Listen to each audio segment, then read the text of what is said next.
जय श्री कृष्ण दोस्तों। आज का ये वीडियो सिर्फ एक कहानी नहीं बल्कि जीवन बदलने वाली प्रेरणा से भरा हुआ है।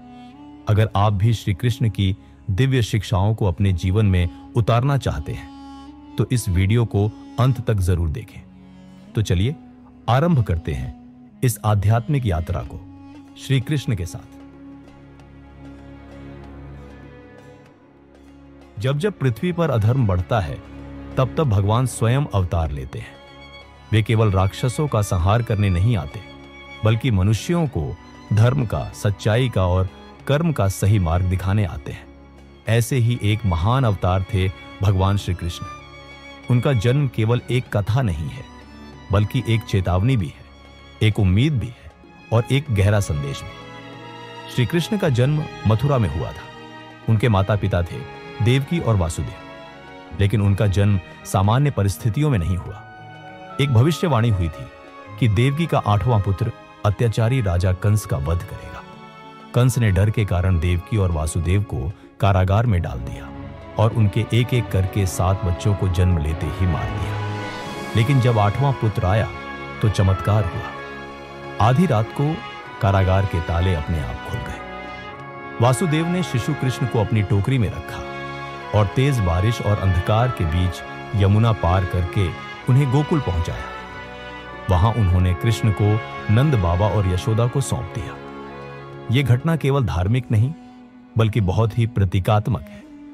जब जीवन में अंधकार सबसे अधिक होता है, जब परिस्थितियां सबसे कठिन होती हैं, तब कोई कृष्ण जन्म लेता है। वह प्रकाश की तरह अंधेरे को चीरता है और बताता है कि हर संकट में समाधान छिपा होता है। गोकुल में कृष्ण का बचपन आनंदमय रहा। उन्होंने माखन चुराया, गोपियों के साथ खेला, बांसुरी बजाई और गायों को चराया। लेकिन उनकी हर लीला में एक गहरा अर्थ छिपा है। माखन चुराना सिर्फ शरारत नहीं था, यह दिखाता है कि परमात्मा हमारे अंतर्मन का सबसे पवित्र भाग, प्रेम, मासूमियत और विश्वास, चुराकर उसे अपने में समाहित करता है। रासलीला, जो कई लोग केवल प्रेम का नाटक मानते हैं, दरअसल आत्मा और परमात्मा के बीच के मिलन की गहराई को दर्शाती है। कृष्ण का हर क्रियाकलाप हमें यह सिखाता है कि जीवन को कैसे सरलता, सुंदरता और दिव्यता से जिया जा सकता है। कृष्ण केवल एक बालक नहीं थे, वे सखा भी थे, प्रेमी भी थे, मार्गदर्शक भी। उन्होंने द्रौपदी की लाज बचाई क्योंकि उन्होंने वादा किया था कि जब भी कोई उन्हें सच्चे मन से पुकारेगा वे आएंगे। जब द्रौपदी ने हार मान ली, जब कोई सहारा नहीं था, तब कृष्ण ने उसकी साड़ी बढ़ाकर उसकी लाज रखी। यह हमें सिखाता है कि जब सब रास्ते बंद हो जाते हैं, जब सबने साथ छोड़ दिया होता है, तब भगवान हमारा हाथ पकड़ते हैं। बस जरूरत होती है उन्हें पूरे मन से पुकारने की। कृष्ण का सबसे महत्वपूर्ण योगदान रहा गीता का उपदेश। महाभारत के युद्ध में जब अर्जुन ने अपने ही संबंधियों से लड़ने से इनकार कर दिया, तब श्री कृष्ण ने उसे गीता का ज्ञान दिया। गीता केवल एक धार्मिक ग्रंथ नहीं है, वह जीवन की गाइड बुक है। उन्होंने कहा, कर्म करो, फल की चिंता मत करो। इस एक पंक्ति में जीवन का सार छिपा है। हम हर समय फल के बारे में सोचते हैं, अगर मैं ये करूंगा तो मुझे क्या मिलेगा। लेकिन कृष्ण कहते हैं कि हम केवल कर्म के अधिकारी हैं। फल देना या न देना वह परमात्मा का काम है। उन्होंने अर्जुन से कहा, तुम्हारा धर्म है युद्ध करना, तुम योद्धा हो। जब तुम्हारे सामने अधर्म खड़ा है तो चुप रहना भी पाप है। आज के समय में भी यह संदेश उतना ही प्रासंगिक है। जब हम अन्याय के सामने चुप रहते हैं तो हम भी अपराध में भागीदार बन जाते हैं। कृष्ण हमें सिखाते हैं कि अपने कर्तव्य से भागना नहीं चाहिए, चाहे वो कितना ही कठिन क्यों न हो। हमें अपना धर्म निभाना चाहिए। कृष्ण का जीवन इस बात का प्रमाण है कि एक व्यक्ति कितनी भूमिकाएं निभा सकता है। एक बेटा, एक मित्र, एक प्रेमी, एक राजा, एक राजनीतिज्ञ, एक दार्शनिक, एक योद्धा और एक गुरु। और हर भूमिका में उन्होंने पूर्णता दिखाई। वे अर्जुन के रथ के सारथी बनकर बताते हैं कि कोई भी काम छोटा या बड़ा नहीं होता अगर वह किसी महान उद्देश्य के लिए किया जाए। वे स्वयं भगवान होते हुए भी कभी अपने अहं को अपने कर्म के बीच नहीं आने देते। वे कहते हैं, मैं हर उस व्यक्ति के पास हूं जो मुझे सच्चे मन से याद करता है। इसका अर्थ है कि भगवान केवल मंदिरों में नहीं रहते, वे हमारे दिलों में रहते हैं, हमारी भावना में, हमारी सच्चाई में, हमारी भक्ति में। आज का मनुष्य तनाव में है, अकेलापन महसूस करता है, निराश हो चुका है। ऐसे में अगर हम श्री कृष्ण के जीवन को समझें तो हमें मार्गदर्शन मिलेगा, आशा मिलेगी और प्रेरणा मिलेगी। कृष्ण हमें सिखाते हैं संकट में भी मुस्कुराना, अंधेरे में भी उम्मीद रखना, कठिन परिस्थितियों में भी अपने धर्म पर अडिग रहना। वे कहते हैं जो हुआ वो अच्छा हुआ, जो हो रहा है वो भी अच्छा हो रहा है, जो होगा वो भी अच्छा ही होगा।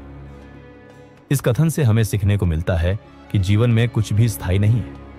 हर दुख, हर कठिनाई, हर संघर्ष एक दिन खत्म हो जाता है।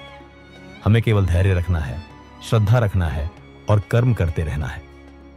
श्री कृष्ण का जीवन एक आम इंसान के लिए जीने की कला सिखाता है।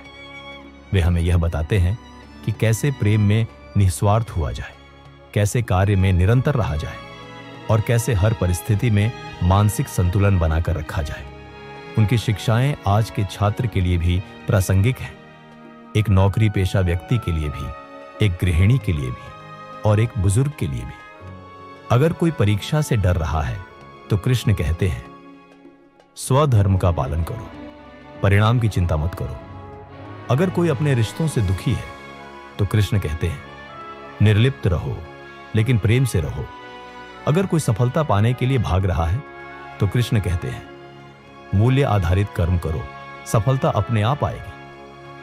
उनकी बांसुरी की धुन आज भी हमें भीतर तक शांत कर सकती है।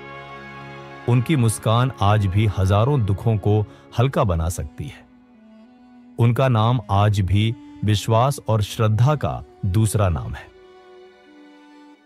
कृष्ण हमें सिखाते हैं कि जीवन एक उत्सव है और उसे श्रद्धा, प्रेम और साहस से जीना चाहिए। तो आइए हम भी अपने जीवन में श्री कृष्ण की शिक्षाओं को अपनाएं। हर दिन कर्म करें, बिना डर के, बिना स्वार्थ के। हर रिश्ता निभाएं सच्चाई और प्रेम से। हर परिस्थिति को स्वीकार करें विश्वास और शांति से। जब हम ऐसा करेंगे तब हमें लगेगा कि श्री कृष्ण सिर्फ द्वापर युग के नहीं थे, वो आज भी हमारे साथ हैं, हमारे मन में, हमारे कर्मों में और हमारी हर सांस में।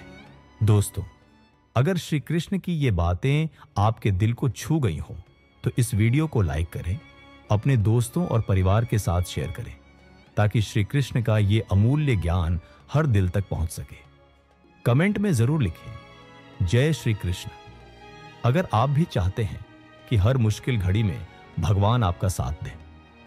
ऐसे और आध्यात्मिक और मोटिवेशनल वीडियो के लिए चैनल को सब्सक्राइब करें और बेल आइकन दबाएं ताकि जब भी अगला वीडियो आए सबसे पहले आपको मिले। याद रखिए, जो श्री कृष्ण को सच्चे मन से याद करता है वो कभी अकेला नहीं होता। जय श्री कृष्ण। फिर मिलेंगे एक नए विचार, एक नई प्रेरणा के साथ।